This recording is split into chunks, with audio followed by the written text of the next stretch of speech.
It's the highest award Congress can bestow. In U.S. history, only 184 people, institutions, or events have received the Congressional Gold Medal. And now those who flew the wounded between combat zones and field hospitals during the Vietnam War will be among them. And tonight's Spotlight, Meg Ferris talked to some of those who flew those missions.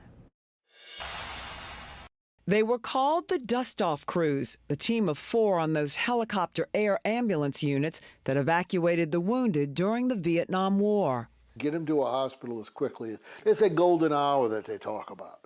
And we beat it every time, you know. That must make you proud of what you did.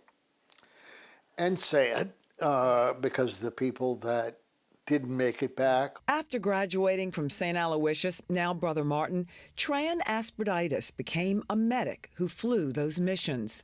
You were a teenager seeing some of the worst battle wounds day after day. How did that change you? I'm sitting here today. I don't know. Aircraft Commander Doug Peterson of Fort Worth piloted those Huey choppers. Over 11 years, crews rescued 900,000 soldiers and civilians. It just warms my heart today to think that, you know, there's a Vietnam veteran walking around somewhere that was here today because of something I did 54 years ago. It was dangerous, taking on enemy fire, hovering over the jungle at night. I mean, 22 years old, and you're in charge of a multi-million-dollar helicopter making life and death decisions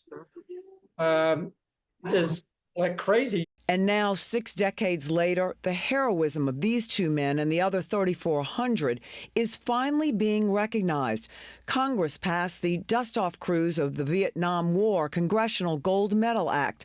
Just days ago, President Biden signed it. It's recognition Vietnam veterans never thought possible after the way they were treated when they came home. And I thought, it's not right for an American to spit on another American. And it still gets to me. This is signed from a grateful nation. That's never happened before. Fortunately, if I'm in a room with veterans and they find out what I did, they're so thankful.